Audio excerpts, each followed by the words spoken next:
we have two sessions on planning and designing for shorter duration courses.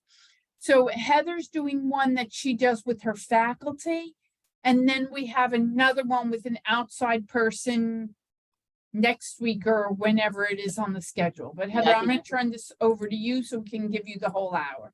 Okay.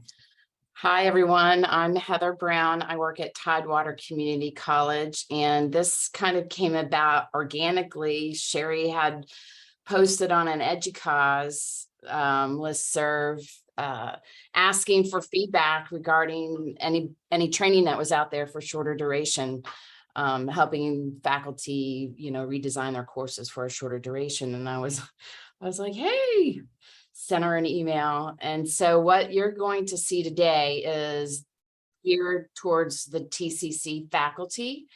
It is a working workshop, but we will go so I won't spend the extra time during the presentation of normally when I would work with the faculty members on the little projects that we're going to do throughout.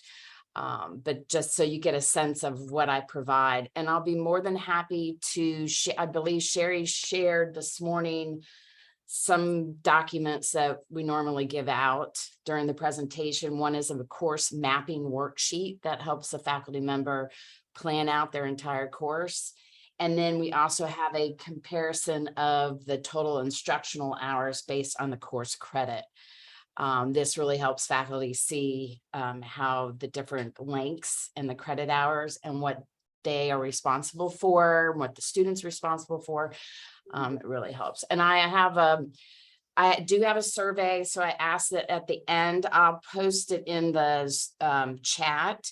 If you would please give me some constructive feedback. This originally was created with the mindset of online learning, but we are shifting that. And so verbiage for me, I'm trying to be cognizant and aware of those who might be teaching face-to-face. So just if you see an area where I can expand more for face-to-face information, I would really appreciate that. I'm going to get started now that I've been spending a lot of time discussing preliminary stuff. My master's degree is in college student personnel, higher education administration from Virginia Tech. And from my master's, I went to work for Old Dominion University in several different capacities. I was a departmental advisor. From there, I moved into the director of undergraduate advising for the College of Business. From there, I moved over to distance learning, and I was the director for asynchronous programming.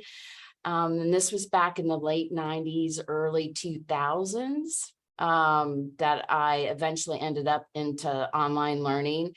And it was fairly new. I mean, it was out there, but it was more correspondence type of distance education. And so it was very interesting and very land of the West, out. It just was it was in its infancy. But so I became really interested on helping students because I was more student services focused, and then really helping the faculty because it was just all over the place. And so I decided to get my PhD in instructional design and technology from Old Dominion University. When I earned that, I wanted to work in the real world. So I went out and started working for a company and who did government contracting. So I was an ISD for several years, for about 3 years, and then sequestration happened and we lost our contracts and thus lost my job, and decided, you know what, I'm going to go back to higher education. So I started looking again, and that's when I started working for Tidewater Community College in 2013. So, and I've been here ever since. So, and I've moved across. I was with Center for the Military Veterans Education. Then I moved into faculty professional development. Then I worked with John Maria in distance learning, and now I'm in our new Center for Teaching Excellence under Dr. Jennifer Snyder. So, all right, I'm gonna get started. Just give me a hot second.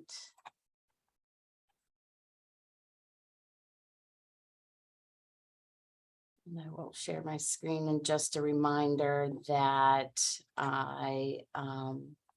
this is a working workshop, but I will just kind of be skimming over those sections. Now, please let me know if you see just the main screen. Yes, just the main screen. Okay, great. That's fantastic. So welcome. We're going to be talking today about redesigning your course for shorter duration. By the end of this workshop, faculty will be able to explain the relationship between the federal definition of a college credit, total instructional hours, and course duration. We'll be able to describe instructional design strategies and best practices for planning the learning experience within a shorter duration course, and be able to apply the backward design approach for creating a sustainable course design that can easily adapt to variable course durations.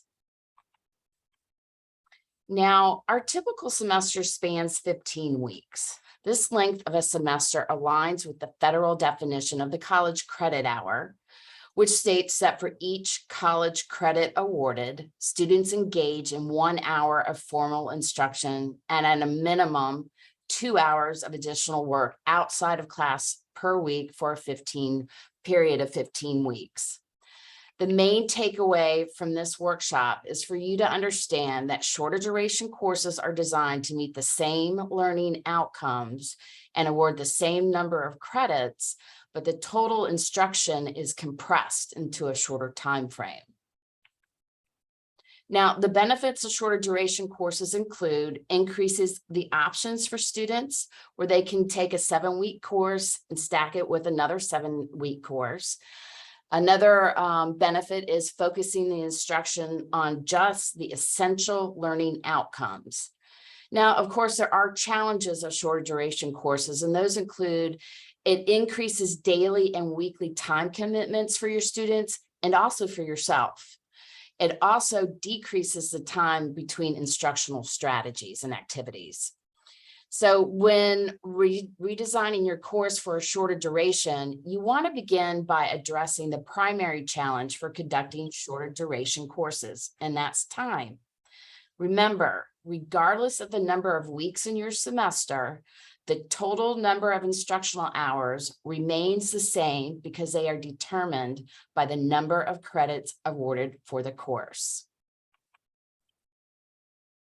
Now, let's look at how the numbers compare from a 1-credit course and then to a 3-credit course. So for each credit hour, students should expect to engage in 1 hour of formal instruction and 2 hours on learning activities and/or assessments each week over a period of 15 weeks, which results in 45 hours of instruction for a 1-credit course.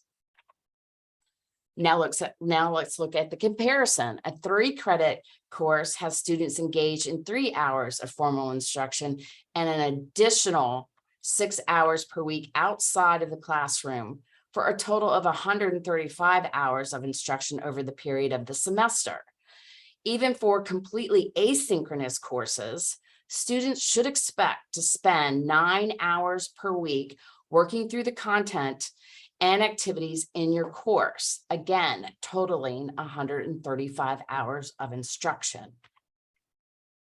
Now, as you can see in this table, when you compress your course into a shorter duration, the total number of instructional hours does not change, but the number of your students working out on your course each week drastically changes depending on the length of the semester. So for example, what would have been 9 hours per week in a 15-week course becomes 27 hours per week in a 5-week version of that same course. Also, in shorter duration courses, the pacing of instruction changes because the time available between moments of instruction becomes shorter, leaving less time for processing information and reflecting on the learning. And because the issue of pacing affects your overall course structure and assignment design, shorter course durations do involve a different design strategy than the traditional courses that span 15 weeks. So the goal of the workshop is to walk you through this design strategy while providing best practices for ensuring your students' success in shorter duration course. And one of the benefits we mentioned of shorter duration courses is that we have to focus on the essential learning outcomes. What do students have to know and be able to do by the end of the course? As experts in your field, there is so much information that you want to share with your students, right? But we need to consider the time constraints and the ability for students to process this information. By focusing on the course learning outcomes, we are engaging in an instructional design process known as backwards design. By beginning with the end in mind, where we want students to end up in terms of knowledge and skills, we can create a more streamlined map to help them get there. The backward design process involves 3 steps. Identify desired results. These are your course learning outcomes. Determine the acceptable evidence. These are your assessments. And then plan the learning experience. These are learning materials and learning activities. The reason why this approach is considered backwards is because most instructors begin their course design by identifying their learning activities and then aligning those activities back to the outcomes.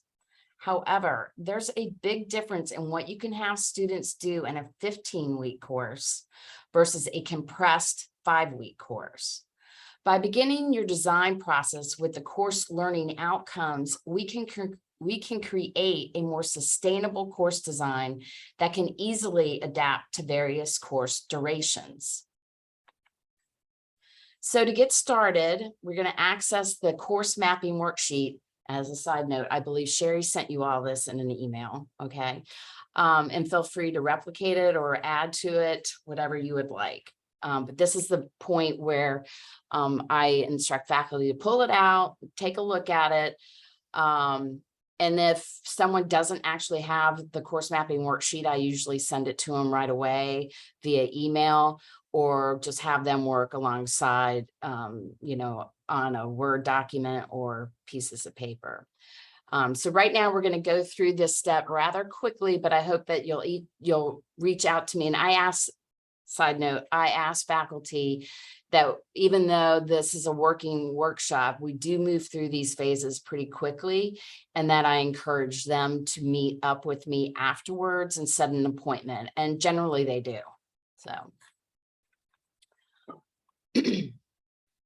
this is telling faculty how to find their course outline, which lists all of their learning outcomes for the course. So I'm going to skip over this. I have them write in their course number in the title, get them prepared. And then now we start talking about identifying their desired results. And in this, for right now, what they want to do here is I ask them all to list out 2 to 3 learning outcomes in this identified desired results column. And then we move over to the next column, and I ask faculty to brainstorm what they believe would be acceptable evidence for each of those learning outcomes that they wrote down.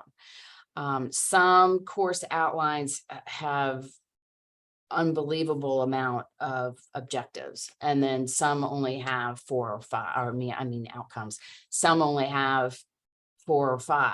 So that's why we just kind of limit the number that we're actually working on through this workshop. And I tell faculty the goal is for you to be able to apply this line of thinking as you continue to redesign and improve your courses, that to look at the outcome and then consider the evidence. There are assessments that are going to help identify what the student is going to provide to meet that learning outcome. And this slide is, I talk to them about acceptable evidence, summative assessments. It could be a standardized exam. It could be creative assignments, case studies, authentic assessments. It could be presentations that the student provides. It could be portfolio, an e-portfolio, written reports or essays. It could be projects or products. It could be observations or interviews. And then you could even have some acceptable evidence of self and peer evaluations. So then I give them a few minutes here to try to think of what would their acceptable evidence be. And then finally, take a few minutes to think about the content or activities that you must have in your course for students to be successful in meeting these learning outcomes.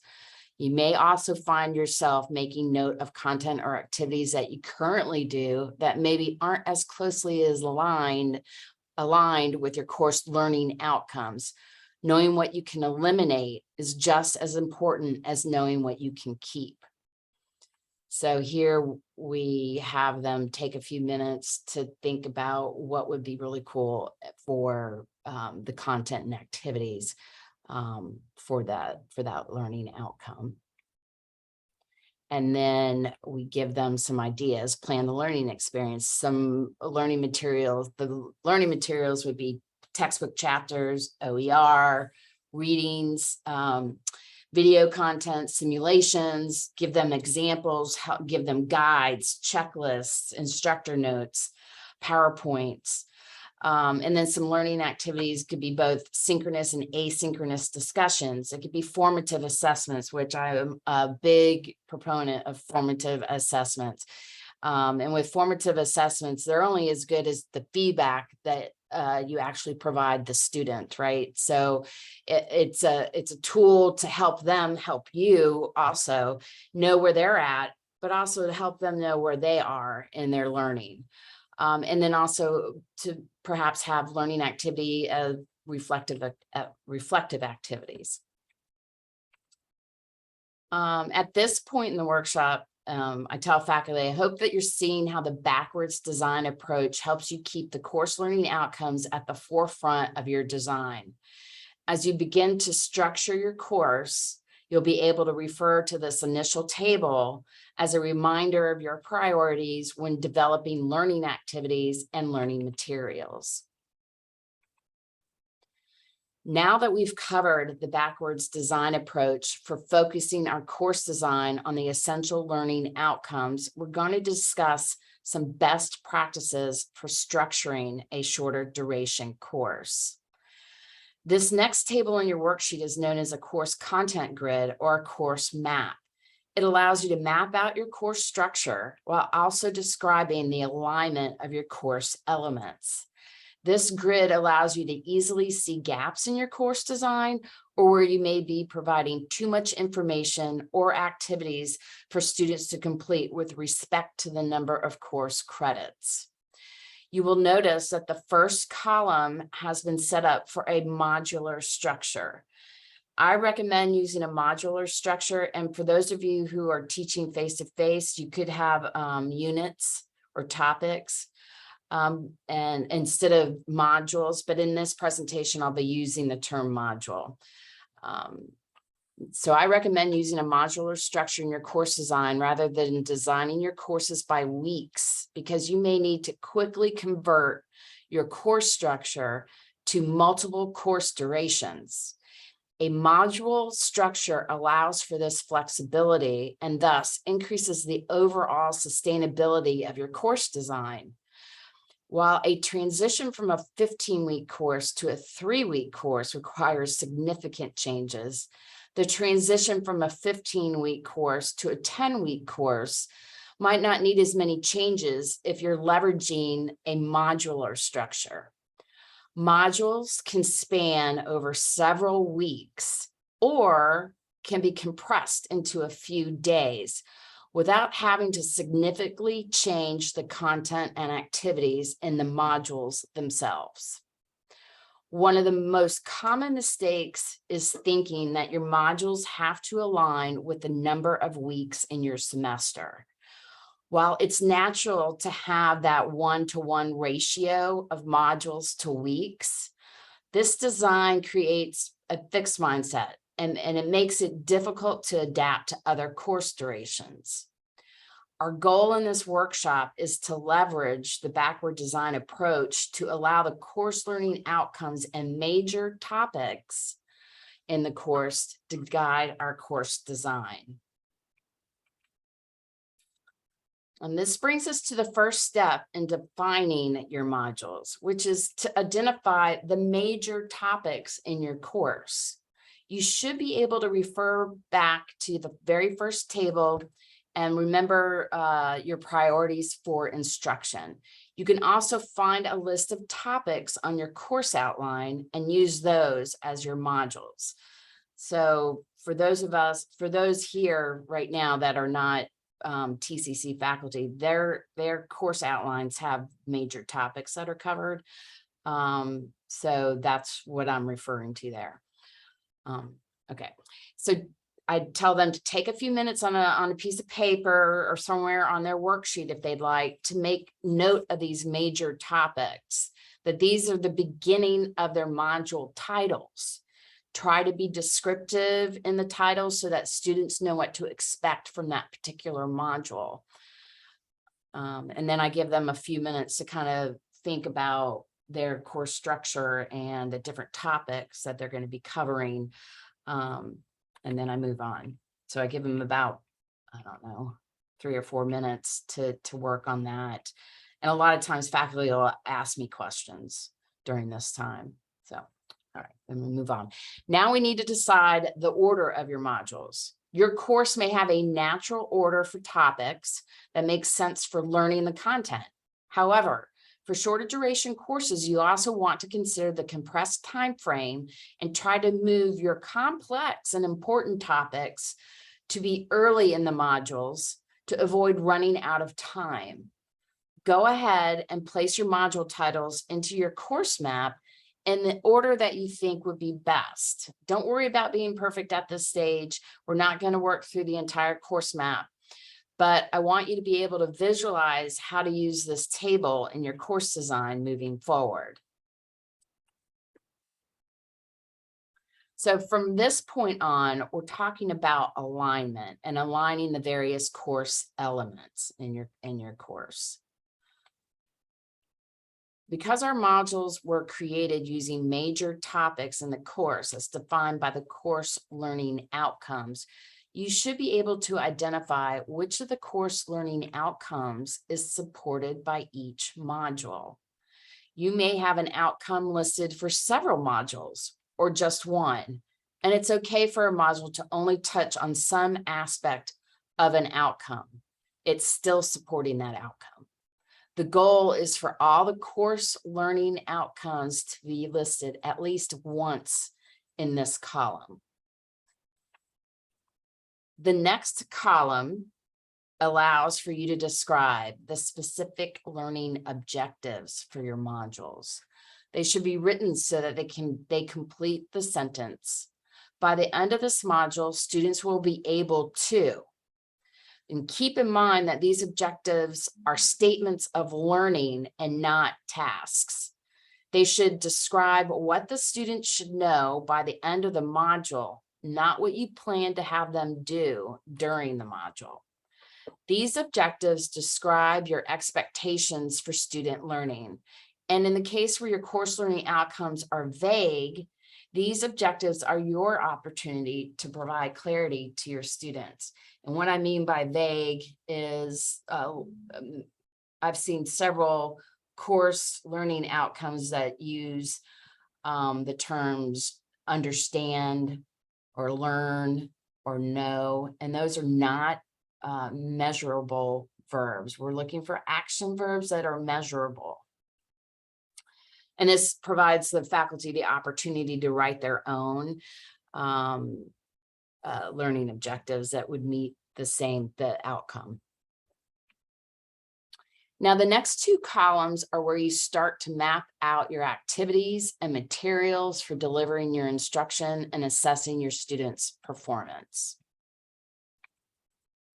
When mapping out your activities and materials, consider the following best practices for shorter duration courses. Clearly indicate which learning materials are required for successfully meeting the learning outcomes and which materials are optional or supplemental.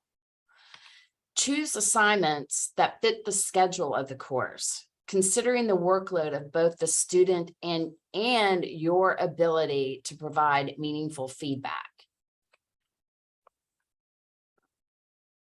Deconstruct a large project into small assignments so that students have the opportunity to receive feedback and improve throughout the semester. For synchronous courses, plan a variety of learning activities, including breaks for longer synchronous sessions to vary the pace and stimulate interest. Synchronous courses, you want to be able to leverage perhaps a flipped classroom. Flipping a class means you reverse the way you designed the learning environment so students are engaging in activities, applying course concepts, and focusing on higher learning outcomes during the class time. This final column in your course map is the time on task. This column allows you to estimate how long you think it will take students to complete the module, including formal instruction and work outside of the classroom. This column brings us back to the beginning of our workshop when we discussed instructional hours. The total for this column should equal the total number of instructional hours for your course based on the credit hours. For example, a 3-credit course should total 135 hours in this final column. There is some flexibility in that standard, but your total should be close to the expected time on task. Otherwise, large discrepancies indicate too much or too little instruction has been planned for the course. Once you've determined your course structure, you're going to move on to the last step in the course design process, which is to determine how the course will be delivered during a specific time frame. Now, everything that we've done up until this point was about creating a sustainable course design that could adapt to a variety of different course durations. In this final step, it's about laying out the actual plan for delivering your course within a specific course duration. Begin this step by indicating, let's just go back. So what I have faculty do here, not obviously complete through this workshop, but is writing out when they plan to have their assessments due, and just a pacing guideline. And a lot of our faculty have incorporated this pacing guideline in their courses, and they've made it available so that students see this. I mean, I know there's a course calendar in Canvas, but to actually see this document where they can print it out and have it in front of them, where they see that, they're going to have a quiz on Tuesday and a paper due on Thursday and so forth. It has really helped the students realize that just because it's a 5-week course or a 7-week course doesn't mean it's an easy course, and that the same number of credit hours just compressed. Let me see, where am I? Okay, once you've determined your course structure, you'll move on to the last step in the course design process, which is to determine how the course will be delivered during a specific time frame. So they, like I said, they go ahead and they fill this out. And again, the number of instructional hours is determined by the number of credits awarded for your course. The easiest way to approach the course schedule is to divide your total instructional hours by the number of weeks that you plan to teach. For example, if you're planning to teach a 3-credit course over a 5-week period, you would divide the 135 instructional hours by 5 weeks, which equals roughly 27 hours per week. But keep in mind, the 27 hours includes both the formal instruction and out-of-class work. So if you're teaching an asynchronous course, you would have students engaging with your course for a total of 27 hours throughout the week, including reviewing the course content and completing activities and assessments. If you're teaching a synchronous course, the 27 hours includes both the synchronous sessions and the out-of-class work. By applying the 1-part instruction to 2-part student work rule, you can estimate roughly 9 hours of synchronous class sessions and 18 hours of class work for your students each week. When deciding to have assignments due throughout your course schedule, consider the amount of time between instructional activities. For example, you may want to schedule large assignments to be due after a weekend or at the end of a long period between class sessions so that students have the most time between classes to work on the assignment. You may also want to have small assignments due before synchronous class sessions to ensure that students come prepared to fully engage in class discussions and activities. You may also want to plan to have students complete some assignments during a synchronous class session and reserve time between class sessions for reading and self-check assessments. Consider your feedback schedule so that students can improve their performance and/or understanding before another major assignment is due. Ultimately, how you schedule your course is up to you, but I recommend sharing your completed course schedule with your students, making sure to include any synchronous class sessions, any due dates for assignments, and recommend pacing for engaging with your course materials to help students keep up with the accelerated pace. By viewing this holistic schedule of the course, both you and your students can have a better idea of the time commitment and workload from the very beginning of the semester. We'll end our workshop today with a list of best practices for delivering a shorter duration course. Be prepared and organized. This course mapping worksheet helps you think through your instruction at a high level so you can clearly see where you want your students to go and how you're going to help them get there. Clear your schedule if you can, right? Easier said than done, especially if you're teaching an intense 3-week or 5-week course. Make sure to clear your calendar of other major commitments so that you can focus on your course and your students.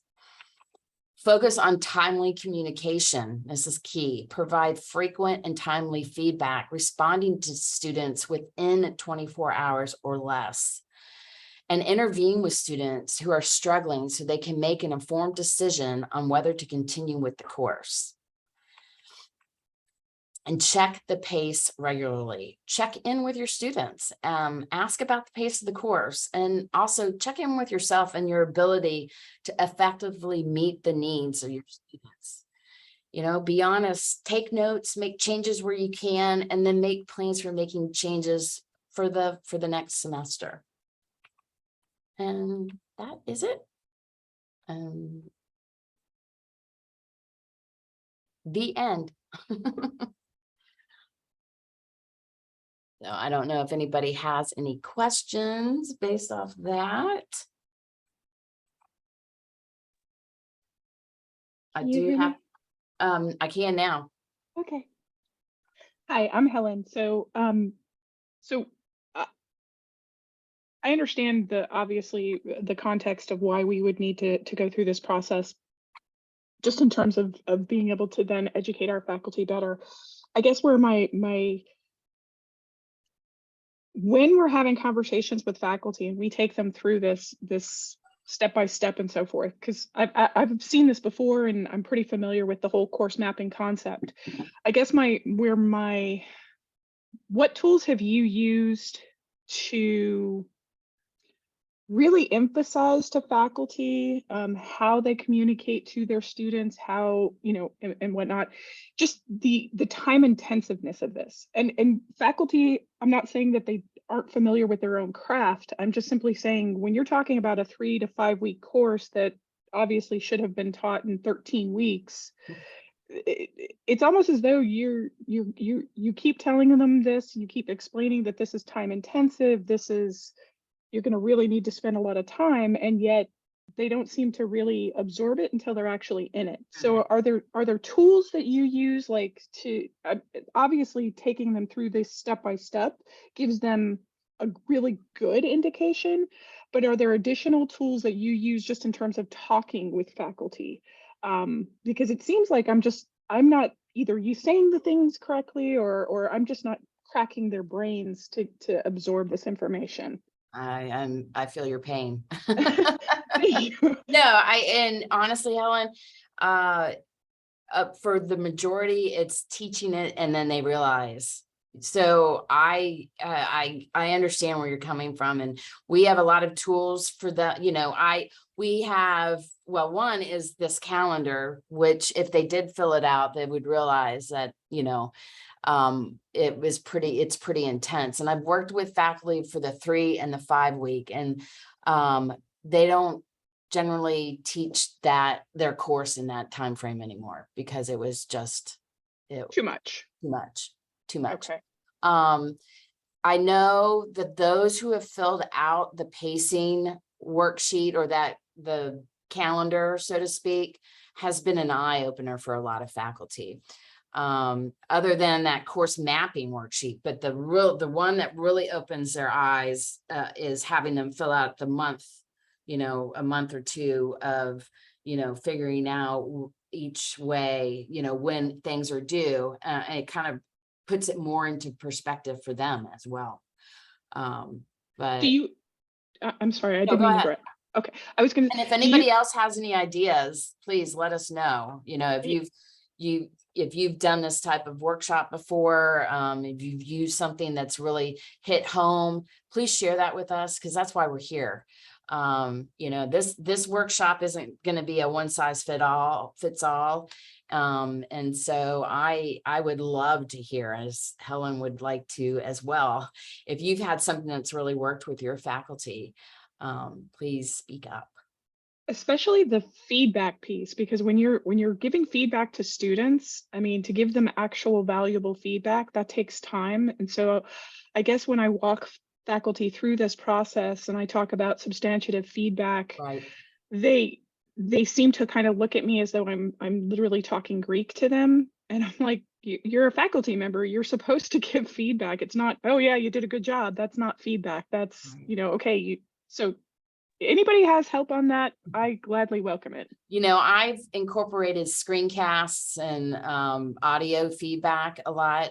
I've encouraged faculty to use that, and I facilitated teaching online, a teaching and learning in Canvas course for our faculty. They have to take it in order to teach online here at TCC. And I use Screencastify, and then we encourage that as well. That's just one that I use. And then also Studio to give feedback. Because when you're in SpeedGrader, you can give audio feedback. You can do, you know, you can provide that for your students. And I know that Canvas has worked on their grading. You know, it wasn't really easy for students to see the feedback from faculty. And I know they've been working on making it clearer. But utilizing those tools, the feedback tools of the audio in Screencast has seemed to work too. I'm not familiar with Screencast. Can you? It's called a Screencastify. When you have a second, could you just pop the link in over so I can will. play with it? Thank you. Is there anybody out there that can give us some other ideas and tools that they've used with their faculty? Helen, the only thing that I can tell you, when I was at Southside, I had a couple of teachers who tried to do this for shorter length classes. And it involved a lot of work because it was completely restructuring the assignments. so that every assignment built on the ones before, so that they weren't having to give, let's say in an English class, they weren't having to completely analyze an entire persuasive essay in one sitting, because the first sitting was the sources and the introductory paragraph. And then the second assignment was incorporating that introductory paragraph into a cohesive outline. And then the third one. So it broke the amount of feedback that had to be given down, because everything built on everything else. But that's challenging in some subjects. You know, English was actually easier. Math was a lot harder. Science not as hard, but I did have a few faculty who did some successful examples, but it was all based on taking what had to be complete at the end of the semester and breaking it up into its component parts across whatever time period you had, and only focusing on giving feedback on the one component part at a time. And they said that students were actually happy with that. And they also did a lot of peer review feedback, especially in any subject that has any subjectivity at all. At least using peer feedback to do the part of it. Is it understandable? Did you explain it well? You know, so that the teacher didn't comment on that. The teacher got to comment on other things as far as the content was concerned. Yeah, and another good thing with discussions is, you know, you don't have to respond to each individual student. You could do a collective at the end and just say, you know, you might point out a couple of students and say, you know, Sherry had a really great comment, and, you know, and then, but summarize the overall, you know, content of what students were saying, instead of having to, you know, reach out to each individual student. It's just a strategy.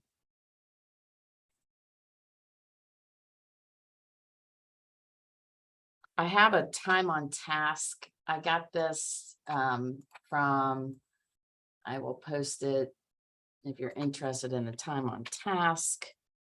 It's from RIT that we use.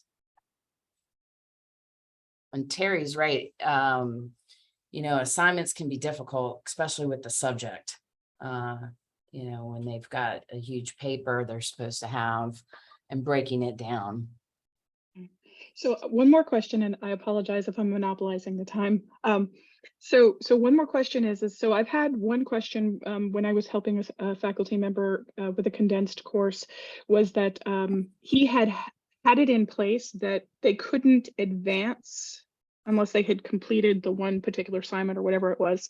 And so in this condensed, and I explained to him that if you're going to have that kind of a requirement that, okay, they have to have your authorization to then move to the next section, I said, that's going to require you to be, especially in a condensed, I said, you're going to have to be sitting in front of your computer all day, that particular day, because it's so condensed. Was there, I'm assuming we're going to not recommend that kind of thing for a condensed course for that very specific reason. Has anybody else experienced that, and did they take a different path? Because I just said I wouldn't do that if I were you. Anybody else? I think that's hard even in an 8-week course. I teach 8-week dual enrollment courses, and I do that, but then I always wind up with 3 students who had a death in the family, or, you know, don't have internet at home and were homesick for a week or whatever. And the high school basically is like, well, you've just got to unlock all the assignments. So it's just pointless. I've just stopped. Okay. And that's basically what I told him. I was just like, I would take that piece out, but okay. Thank you. Well, I mean, it depends how it's set up in campus. If you're having to say that they have to have a certain score on an activity, then yes, versus just submitting the assignment and being able to move on to the next. So that's kind of like a sweet spot. So if you're setting up the prerequisite to say, okay, hey, yeah, the student's got to have a certain score, then yeah, you're on the computer all the time. But if you say, as long as the student has submitted it and have done the completed the work. In other words, they looked at a couple pages, whatever required pages, submitted the work, and then they can go to the next unit. Then to Terry's point, okay, all the units are still open. It's just a matter of the student matriculating through Right. as they need to. And then you have a chance to come back and look at, okay, hey, whatever time frame that you set up to grade and provide feedback. Yeah. I mean, just observation, but I try to do that I try to suggest that for certain my faculty about the idea of the module requirements, because I will get faculty who will say like, oh, these students are jumping ahead, and it's like, and then they're what they do, like we know, they only look at the assignments, they're not looking at the content. And then all of a sudden they're like, oh, I don't know what to do with the assignment in module 4. Well, we're not even at module 2 yet. Why are you down there? You jumped in a TARDIS, jumped to the future, and like we're still back in the past. Like, dude, like just True. stay with Doctor Who. Don't go. I'm with a you on doc- that one. I'm a big Doctor Who fan. So My wife is too, so I only occasionally watch it. well, if she needs somebody to talk to, there's a whole Facebook page on it. So I mean, not to give her more fuel or give her more reason to like. Thanks. I was also gonna say to Heather, I like the idea of the course schedule. I think I was in the same ODU program with you at the same time, but at the master's level versus the PhD level, to show the students the length of time that they have to spend on each topic. I think that's something that they just don't grasp it right away. And then, they see that calendar and they're like, oh, yeah, but we put off that reading. Right. And another strategy for reading for your shorter duration is, instead of just saying like a chapter 1, read the entire chapter, choose, pick out those specific pages. It's a strategy for faculty, if really the content that you want them to review is pages 10 through 20, then just say 10 through 20. Well, they can go back and read but we're going to focus, this is what I really need you to know. Is another strategy too. There's just so much to cover. And some of our faculty have asked for a longer workshop, so we're working on that. And now that we're kind of back face to face, I think we're going to have this as a working face-to-face workshop as well, so that we can kind of walk around and talk to faculty.